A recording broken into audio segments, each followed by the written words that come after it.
Robert Mueller has submitted his report on the Russian Bob Mueller has submitted his report to the Attorney General, period. The road to the Mueller report goes back to the 2016 presidential campaign and to Russia. Russia, if you're listening, I hope you're able to... Evidence of Russian interference had sparked a secret FBI investigation that followed Trump into the White House.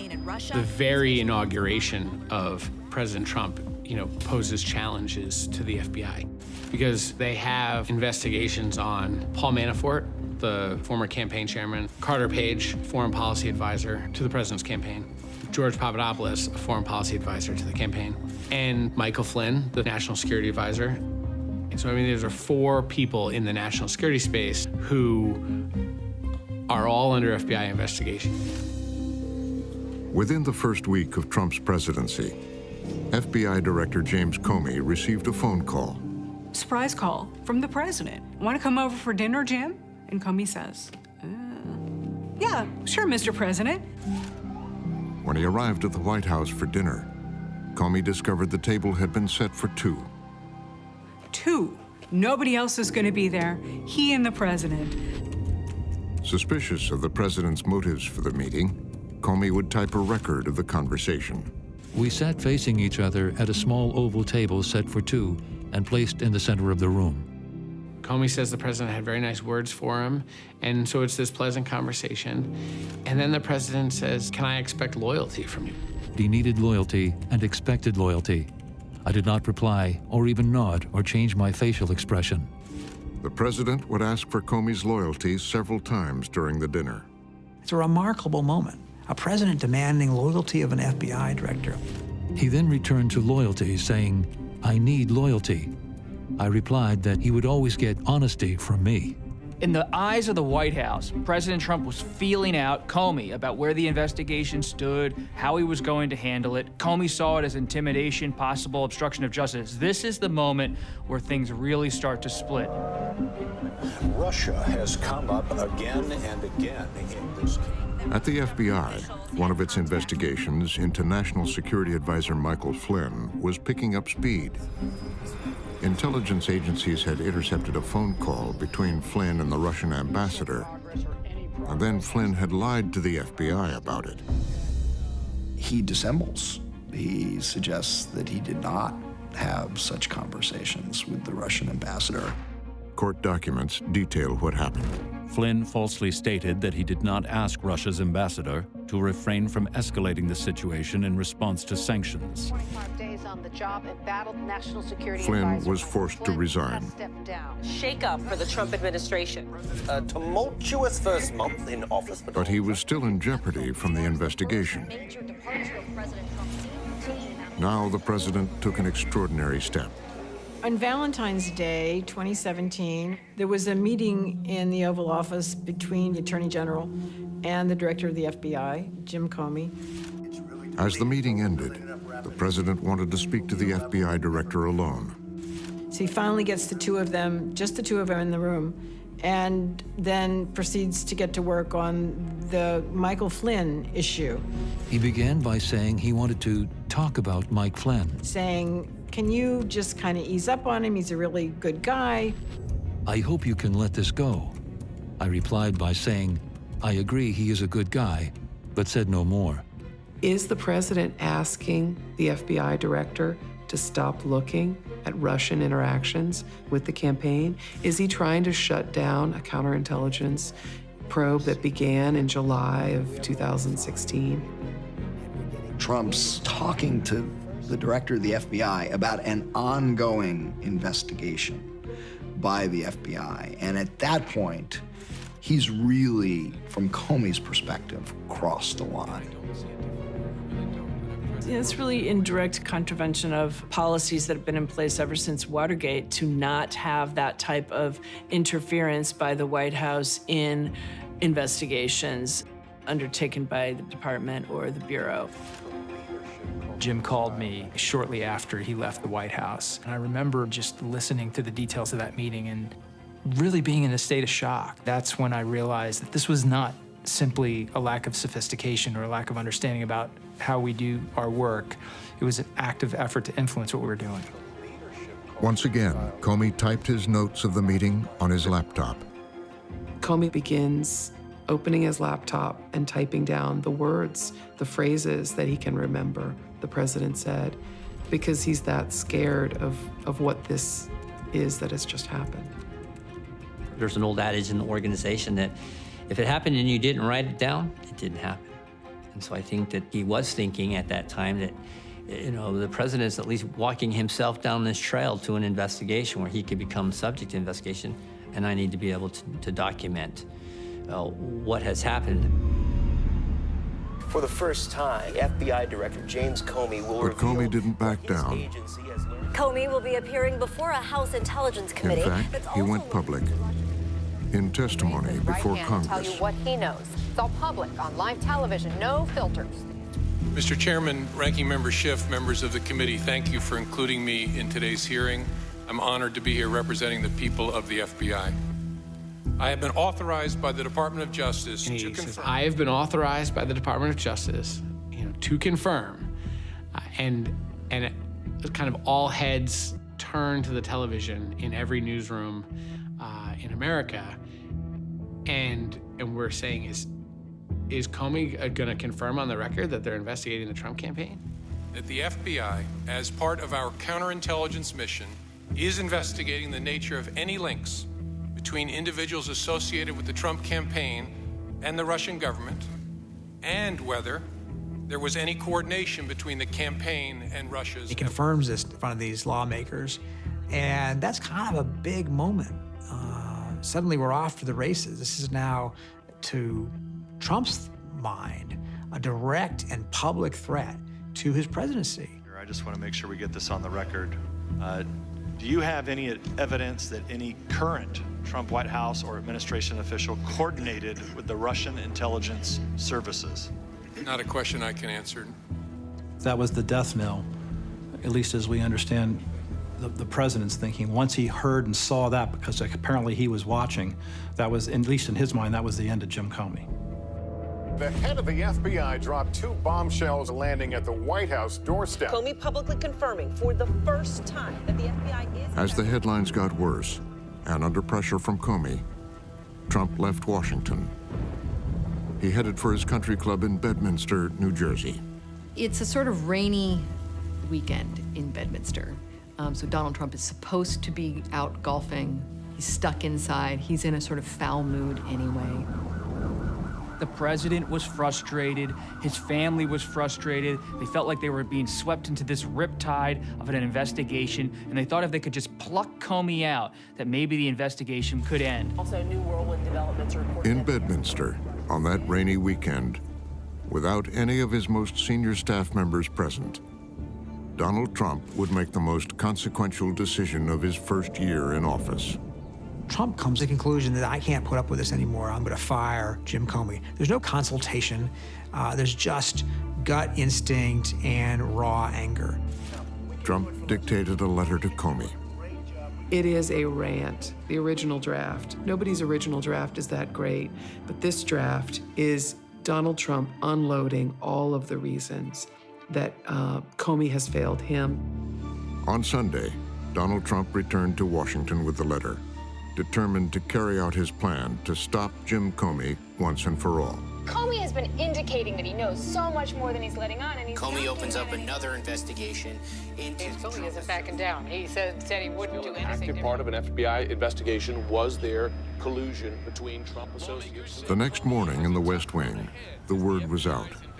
Trump was preparing to take the fateful step of sending the letter.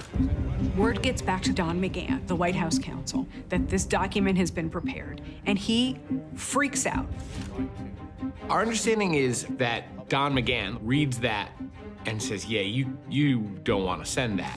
Even Trump's abrasive advisor, Steve Bannon, was stunned. Of all people, Steve Bannon is the one in the room who's saying, you can't get rid of this guy, Jim Comey. This would be a terrible, terrible mistake. It's going to cause a firestorm. Just play it out.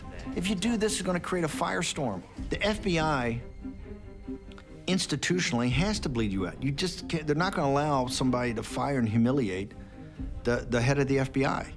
And we're going to get a special counsel on top of it. The White House counsel had a plan that might soften the blow. McGahn had separately learned that Rod Rosenstein, the Deputy Attorney General, also had concerns with Jim Comey. And he brokers this deal. So he basically says to the president, you know, Mr. President, you don't need to send that. You should really talk to Rod Rosenstein.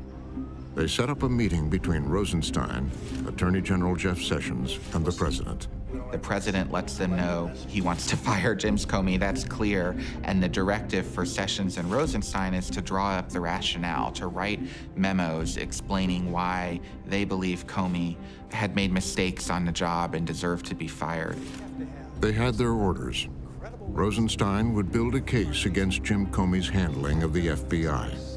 Rod Rosenstein is a guy who served 27 years in the Justice Department, a Boy Scout. He looks like a Boy Scout, and he thinks that Comey has violated the Justice Department norms by talking too much about Hillary Clinton during the election. The president wanted the memo as soon as possible. It was a rush job. Rosenstein delivered it the next day.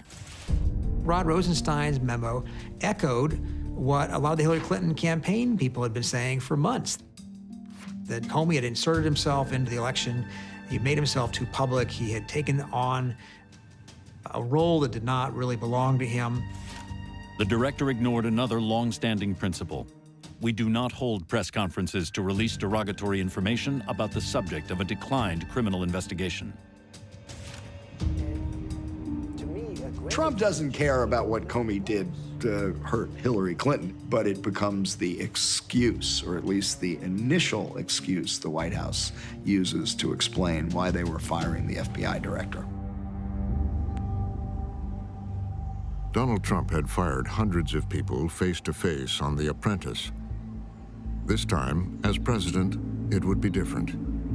He just decides to do it.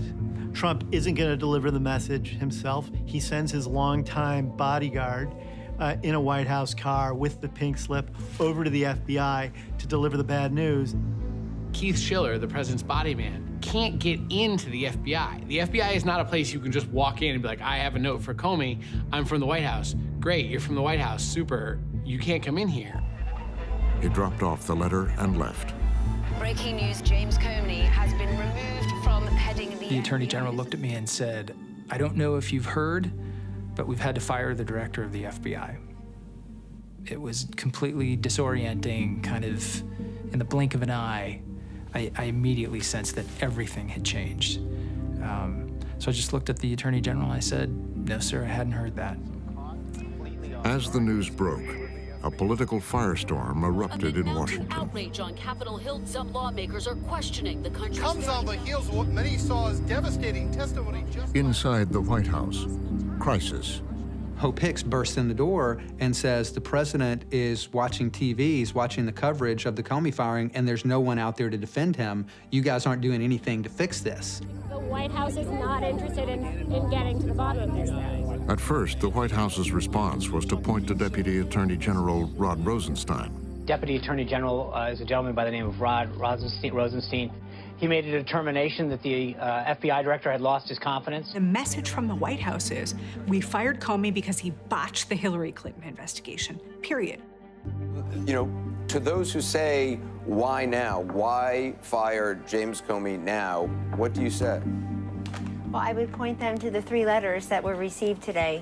Anderson, the letter by President Donald Trump, the letter by Attorney General Sessions, and really the underlying report by Deputy Attorney General Rod Rosenstein, who the FBI director reports to. All the people spinning on behalf of the White House told the press that the Comey firing was based on a memo from Rod Rosenstein, the Deputy Attorney General, which had to do with Comey's performance in the Hillary Clinton investigation. Well, the press wasn't buying that. Right, but a lot of most of this letter focuses on Hillary Clinton's emails. This is stuff that, as a candidate, Donald Trump praised James Comey for. Donald Trump talked about this. Many questioning if Comey was fired because the White House feared. The next morning, the president would celebrate Comey's firing behind closed doors with 2 unlikely White House guests, Russian Foreign Minister Sergei Lavrov and Ambassador Sergei Kislyak. Just ahead of today's meeting with the Russian Foreign Minister, Sergei. That meeting. He is the highest official that the president has met so far.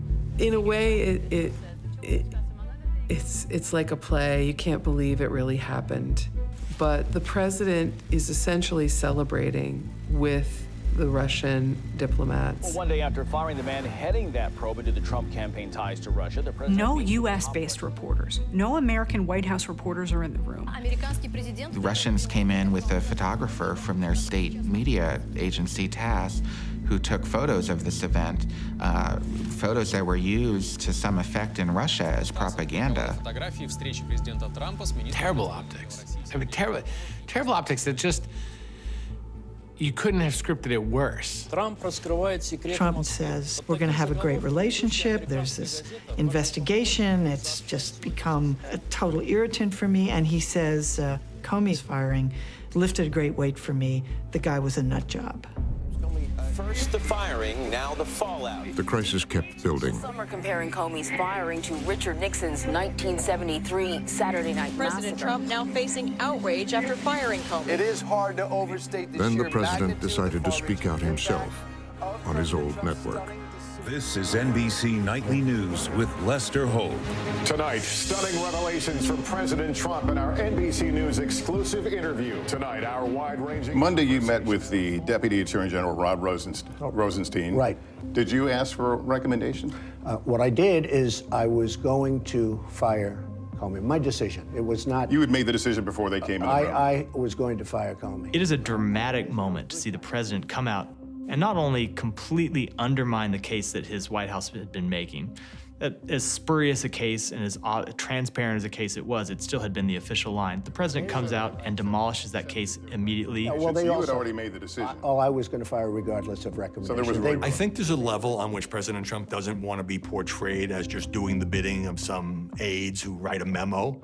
He's the decider, to coin a phrase. In fact, when I decided to just do it, I said to myself, I said, you know, this Russia thing with Trump and Russia is a made-up story. It's an excuse by the Democrats for having lost an election that they should have won. You know, the thing with Donald Trump is he often says what he believes, and if you just wait long enough, he'll tell you the truth. I mean, he'll say it. It is the interview that will likely dominate. The interview backfired. Comments contradict the White House previous statements. Admitting Russia was on his mind. At the FBI, Acting Director Andrew McCabe was concerned that the president may have fired Comey to shut down the Russia investigation. One possibility would be that that president, who did not want that issue investigated by the FBI, was in fact in league with or influenced by the Russian government. And that is an unbelievably significant concern. McCabe informed Rosenstein that the FBI wanted to investigate the President of the United States. I alerted Rod to the fact that my investigators had recommended opening a case on the President of the United States for both possibility of obstruction of justice and the possibility of national security threat. Rosenstein made a decision to appoint a special counsel to oversee the investigation. Rosenstein said, I need someone to not only stabilize the investigation, I need to stabilize the Department of Justice. It had been under siege from President Trump, from public scrutiny. He named one of the nation's legendary prosecutors, former FBI Director Robert S. Mueller III. Mueller had a lifetime of preparation for this moment. He volunteered to serve in Vietnam as a United States Marine, highly decorated, wounded in action. In the 90s, Mueller had tried his hand in the private sector at a prestigious law firm. He hated it. $400,000 a year. He felt like he wasn't doing the Lord's work. He quit. He took a substantial pay cut to become a line prosecutor. He worked homicide in Washington, D.C. His great joy was putting away bad guys and answering his phone, Mueller, homicide. Bob Mueller cares about one thing, and one thing only, indicting bad guys and putting them in prison. A Republican, he'd run the FBI for both George W. Bush and Barack Obama. Pulled out of private practice, Robert Mueller was back at the center of the action. We begin with breaking news. The White House in crisis. The Justice Department appointed a special counsel to This is a guy who has no problem with holding people accountable, being direct and driven to get the answer. He's going to do it right, you know, in accordance with the rule of law. That's all that matters.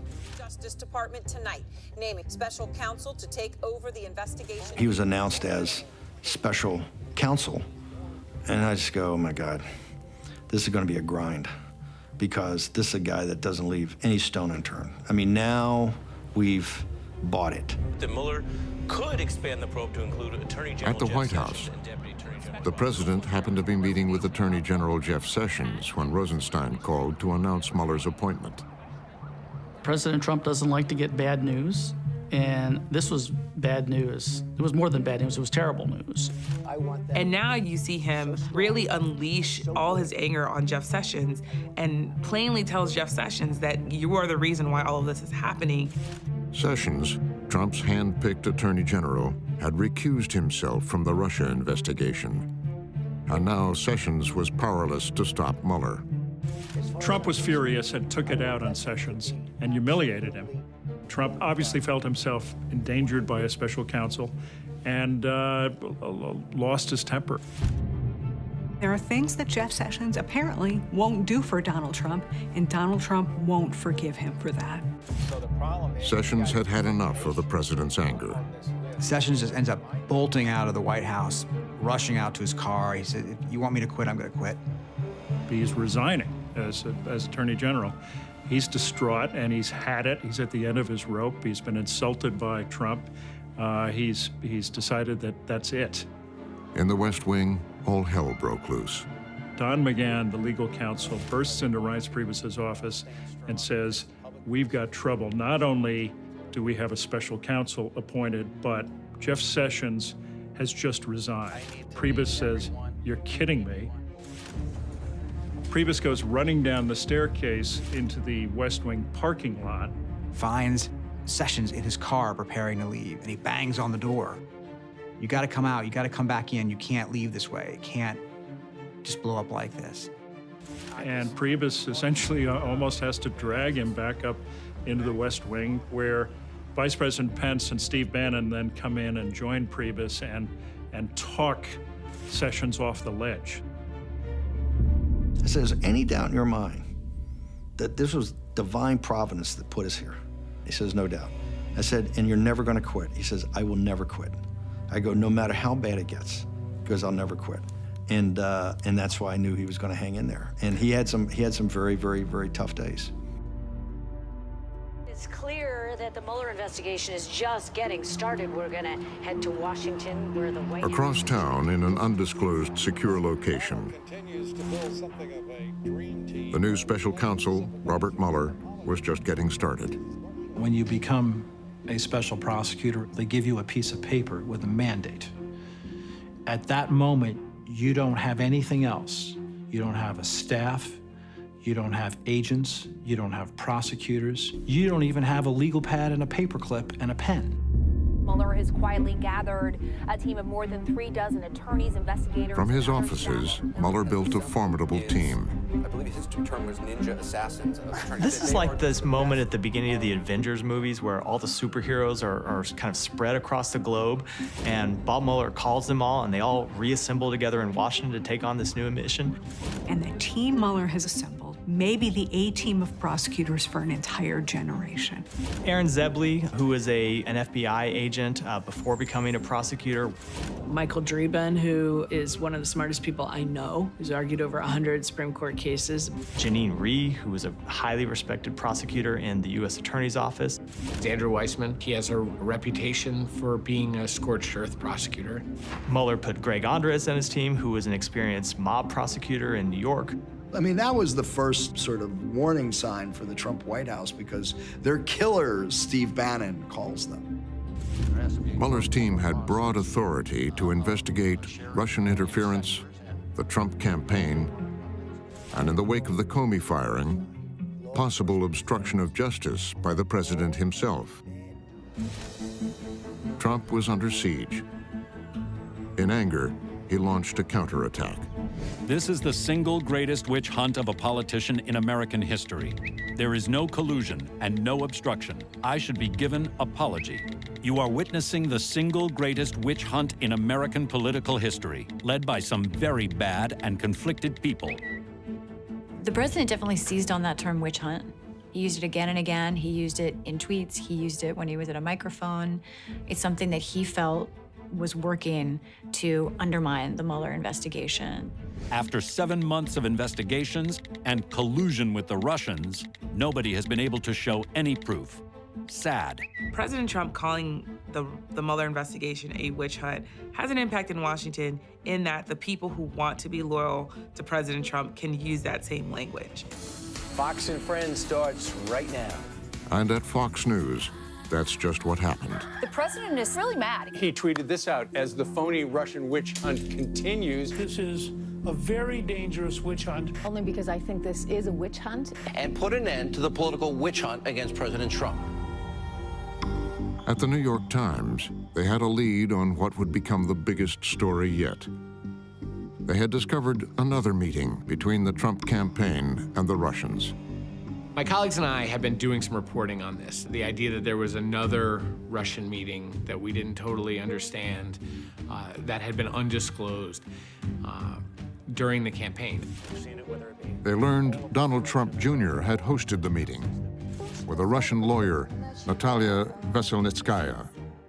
Also in the room, Trump's son-in-law, Jared Kushner, and campaign chairman Paul Manafort. The Times wanted a comment from the president, who was traveling on Air Force One. My phone rings, and it's the Air Force One operator. You know, can you please hold? And I know we were supposed to have a call. I know we're late. Can you just give us a little more time? We're working on this. And of course, we now know that at the front of Air Force One, Hope Hicks and President Trump are kind of working on this statement. The president had taken charge of writing the response. He is at the center of it and driving it. You have the president physically dictating a message that he's gonna put in the name of his son, Donald Trump Jr. The lawyers for the president are losing their minds. They are not on Air Force One, but they are hearing secondhand that a statement is about to be issued to the New York Times. To write a statement that's just amateur hour. But in fairness to these lawyers,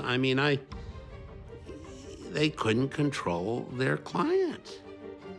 They still can't control their client. White House responds to a report in the New York Times that claims Donald Trump Jr. met with a Trump's Russian lawyer statement, written for his son, said the meeting was about adoption of Russian orphans.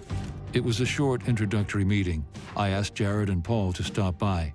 We primarily discussed a program about the adoption of Russian children. But there was a reason for the meeting that the president's statement did not mention. Last night, the New York Times published details about a meeting during the campaign involving a Kremlin-linked lawyer. As the president returned to Washington, it didn't take long for the truth to come out. Explosive news about President Trump and Russia. It involves Donald Trump Jr. breaking in the last... It only takes about 24 hours for that statement to completely blow up. Potential bombshell from the president's own son, Donald Trump. In the days that followed, the New York Times discovered a series of emails setting up the meeting. Another day, another installment in the Russian elections. The next day, we reported that what had actually happened is that Don Jr. had been promised dirt on Hillary Clinton by this Russian lawyer. The Crown Prosecutor of Russia offered to provide the Trump campaign with some official documents and information that would incriminate Hillary and her dealings with Russia and would be very useful to your father. In the email setting up the meeting, Don Jr. was told that this meeting was part of the Russian government's efforts to support now President Trump. This is obviously very high-level and sensitive information, but is part of Russia and its government support for Mr. Trump. I remember saying, oh my God, it says it in an email. This is part of the Russian government's efforts to support Donald Trump. What does Don Jr. write back in an email? If it's what you say, I love it. I love it, especially later in the summer. Coming on top of everything else that had come out about all these Russian contacts with the campaign, the Trump Tower email trail, was incredibly damning. For his part, the president would downplay the importance of the meeting. Nothing happened from the meeting. Zero happened from the meeting. And honestly, I think the press made a very big deal over something that really a lot of people would do. Now we've got another email. But Special Counsel Robert Mueller was paying close attention. The laws in this country are very clear. It is absolutely forbidden for a foreign government or a foreign person from taking part in a domestic campaign. So it is, I can understand entirely why the Mueller team is focused on that meeting. We've now learned there could have been at least 8. Another question from Mueller's team: was there anything illegal about the president's misleading statement?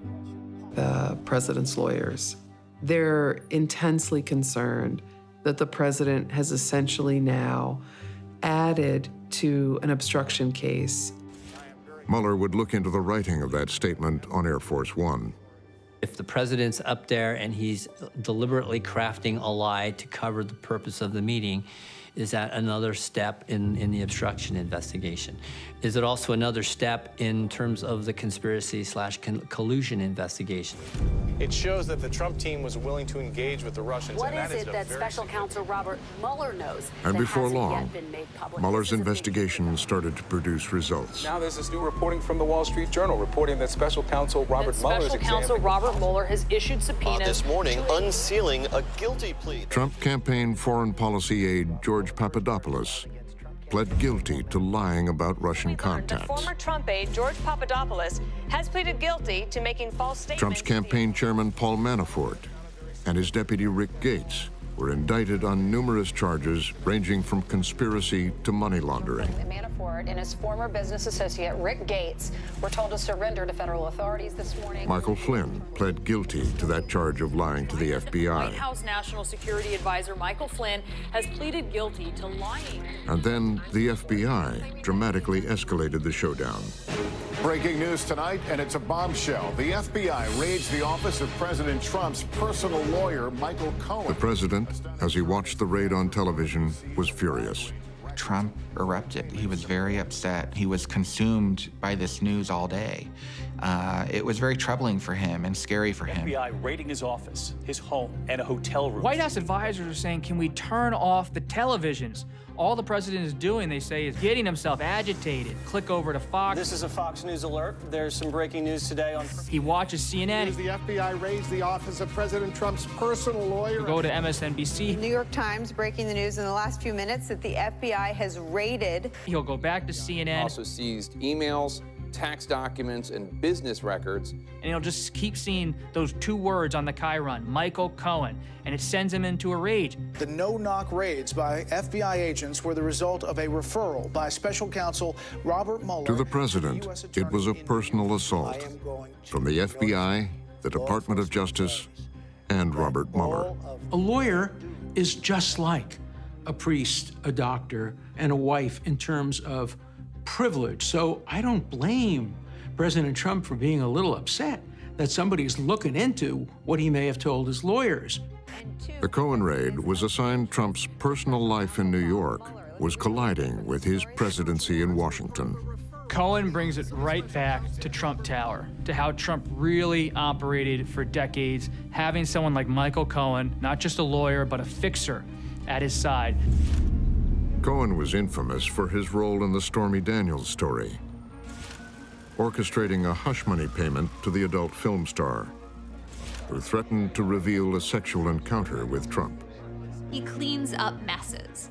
And an accusation about an affair, a demand for some kind of compensation to keep quiet, that's exactly the kind of problem that Cohen would like to try to solve for Donald Trump.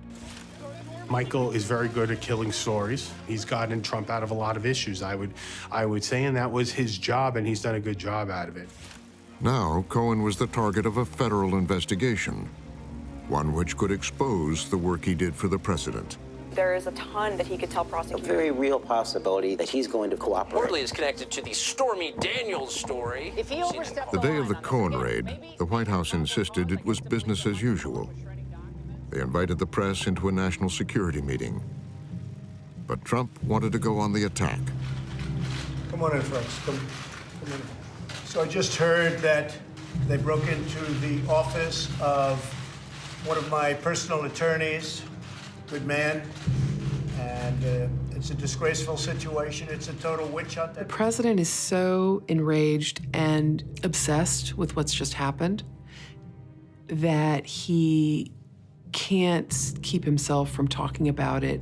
At a public briefing, he repeatedly uses the words disgrace, a disgrace. And it's a disgrace. It's frankly a real disgrace. It's an attack on our country in a true sense. Something clearly happens with the president after Michael Cohen comes under scrutiny from the Department of Justice. The president views that very much as a threat to him. These people have the biggest conflicts of interest I've ever seen, and I have this witch hunt constantly going on for over 12 months now. The investigation of Michael Cohen has to feel to the president like an arrow pointed directly at his chest. It has to feel that this is aimed precisely at uncovering the president's own history, both before he took office and since he took office, in ways that perhaps might be the most deeply sensitive to him. This is a pure and simple witch hunt. Thank you very much. Thank you. It's a whole other avenue of potential exposure, criminal exposure to the president. This was clearly someone who was a very close advisor and attorney to the president, and who was especially involved in what might be seen as the president's shady business. The raid on Cohen, Mueller's continuing investigation. There was even talk of impeachment. The president was determined to escalate. He brought in a new lawyer. The president has done nothing wrong. Read my lips, nothing wrong. He hires Rudy Giuliani, and he really hires a pit bull. He hires someone who is really going to be launching an offensive strategy. There's been too much government misconduct. The crimes now have all been committed by the government and their agents. Trump wants to be in warrior mode. Giuliani agrees. It goes from a private negotiation to a public war, and that's a turning point. Trump and Giuliani initiated an unfettered attack against Mueller's investigation and any move toward impeachment. Rudy Giuliani was going to change the strategy. He said, let's really make this into a political confrontation. Let's make it into a blue-red debate and conflict. So our jury is as it should be, is the American people. And the American people, yes, are Republicans, largely, independents, pretty substantially, and even some Democrats now question the legitimacy of it. What Giuliani is saying is impeachment will never get off the ground unless the public is behind it. This is a Fox News alert. President Trump is getting set to leave the In White order House to protect himself, the president worked to undermine public confidence in the Justice Department and the FBI. In a campaign-style rally, a defiant President Trump. When you look at what was going on at the top of the FBI, it is a disgrace, and everybody in this room understands it. One thing we know about this president, he doesn't care about collateral damage. And he doesn't care about collateral damage on his associates. And he doesn't care about collateral damage on American institutions. And so the stakes could not be higher. It would seem very hard to obstruct justice for a crime that never happened. Witch hunt. I have the absolute right to pardon myself.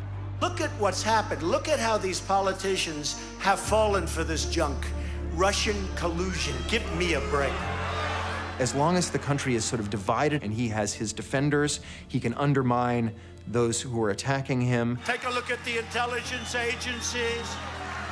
Honestly, folks, let me tell you, it's a disgrace. We got to get back down to business. It's a disgrace. It's basically a kind of divide and conquer kind of strategy. If we can stay in this kind of divided state, there will never be enough consensus behind the idea of impeachment to actually drive it forward. Top story we're watching this morning, FBI agent Peter Strzok set to testify. Will defend himself against allegations of bias in a public On Capitol Hill, House Republicans rallied behind the president and joined in his attack strategy. House Oversight and Judiciary hearing about to begin with the senior FBI agent. The Republicans' target, top FBI agent Peter Strzok. Testimony that you are about to give shall be the truth, the whole truth, and nothing but the truth, so help you God. Months before, Mueller had removed Strzok from his team. Pete Strzok is the embodiment of the president's defender's case, that the FBI and the Justice Department are biased against Donald Trump and the people surrounding him, and this whole investigation is tainted. The hearing focused on text messages critical of the future president between Strzok and an FBI attorney with whom he was having an affair. You want me to read this? Yes, please. Yes, sir. OMG, he's an idiot. July 19, 2016. Hi, how was Trump other than a douche? Melania? July 21st, 2016. Trump is a disaster. I have no idea how destabilizing his presidency would be. Ms. Page said, not ever going to become president, right? Right? No, he's not. We'll stop it. Repeat that again. No, he's not. We'll stop it. Peter Strzok did and said things that gave them ammunition to say, well, you must be biased, therefore the whole investigation is biased, therefore the whole thing is discredited. Strzok said his personal opinions didn't affect his work, and a DOJ Inspector General's report found no evidence that it had. And you have come in here and said, I had no bias. And you do it with a straight face. And I watched you in the private testimony you gave. And I told some of the other guys, he is really good. He's lying. He knows, we know he's lying. And he could probably pass the polygraph. It's amazing. Mr. Chairman. No, this is my Mr. time. Chairman, I'm sorry, point of order. It was an outcry of the Republican base, fed up with the establishment. A government was at war with itself in that moment. And Louis Gohmert was the congressman who personified that battle. It's my time. That's a gentleman from Rhode Island will suspend. No, the disgrace, what this man has done. The gentleman from Texas will suspend for a There moment. is the disgrace.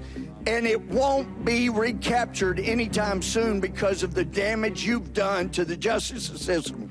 And I can't help but wonder when I see you looking there with a little smirk, how many times did you look so innocent into your wife's eye and lie to her about Lisa? Mr. Chairman, this is outrageous. Credibility of a witness is always an issue. Mr. Chairman, please. Have you Mr. Chairman, this is intolerable harassment of the witness. What's wrong with that? You need your medication. Peter Strzok becomes a perfect exemplar for them, the symbol of all that they can attach to this, cabal at the top of the FBI. President Trump is kicking off his week-long trip to Europe. The day after the Strzok hearing, Donald Trump was on his first presidential visit to the United Kingdom. Also meeting with the Queen of England as the highlight of any president's visit to the... Just then, reporters at the Justice Department were told a surprise announcement was coming. We were sitting in the 7th floor of the Justice Department waiting for this news conference to begin. The mood in that room was very tense. There was a lot of excitement. People were wondering what would happen. And on the screen was CNN footage. Let me just stop you there. The Deputy Attorney General is speaking in Washington. Fascinating. Let's listen in. 11 of the defendants are charged with conspiring to hack into computers, steal documents, and release those documents with the intent to interfere in the election. Rod Rosenstein came out and said, we have identified Russian GRU officers down to the offices where they sat and their exact names. According to the allegation, It was a remarkable moment. the defendants worked for 2 units of the main intelligence directorate of the Russian General Staff, known as the GRU. It is by far the most extensive evidence laid out publicly that almost makes it irrefutable that Russia did do this. The indictments were the work of Special Counsel Robert Mueller. After a year of listening to Trump say this is all a witch hunt, this is all fake news, nothing is real, there was no collusion, here's Mueller's answer. Oh, really? Look at this. Look what we have. When we confront foreign interference in American elections, it's important for us to avoid thinking politically as Republicans or Democrats, and instead to think patriotically as Americans.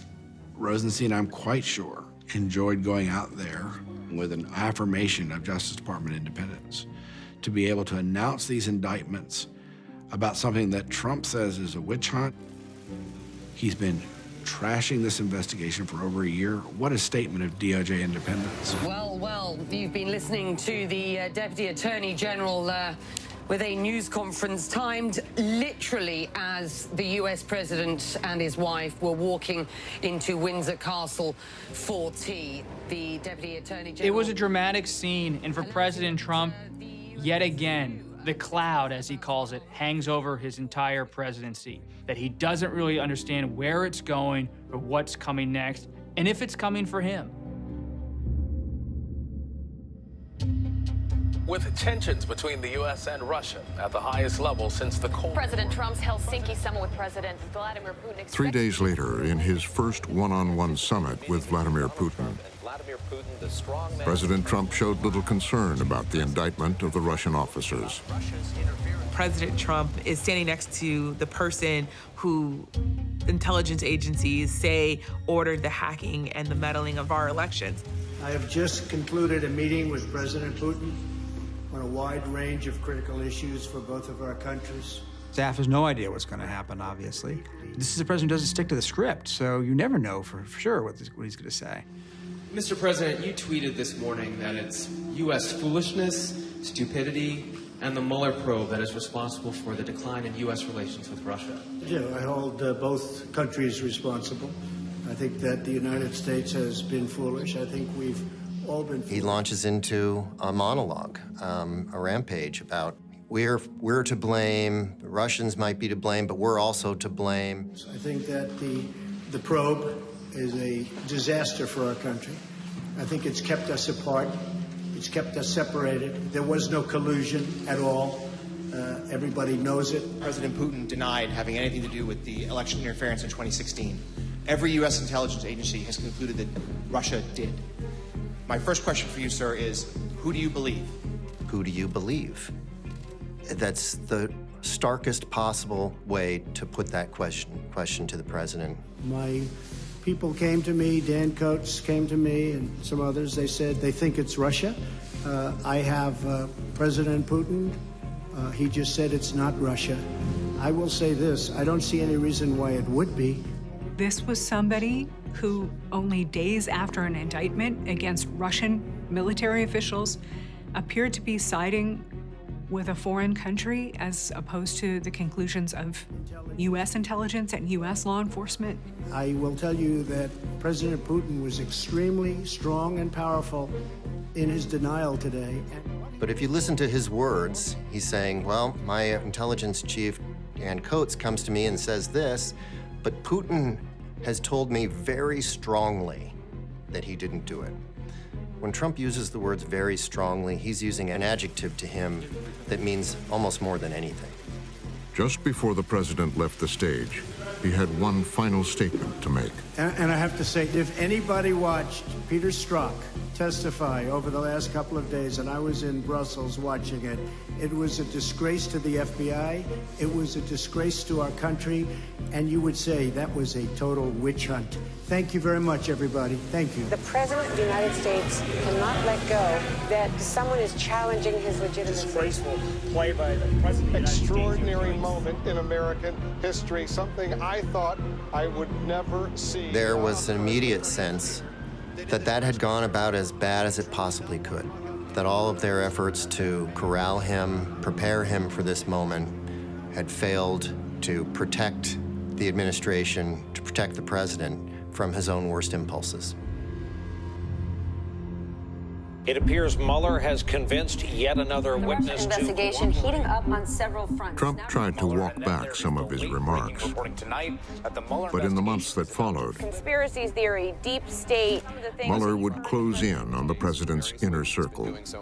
Campaign chief faces Paul Manafort, 18 counts of guilty, financial crimes. sentenced to prison. Paul Manafort, convicted in federal court on financial We got the guilty verdict in the Paul Manafort case. Michael Cohen, guilty, and in testimony implicated implicated the president. Former lawyer implicating him in campaign finance Longtime violations. associate of President Trump indicted overnight. The president's longtime political advisor, Roger Stone, indicted. And indicted by a grand jury. U.S. Attorney General is stepping down, apparently at the... Attorney General Jeff Sessions finally forced out.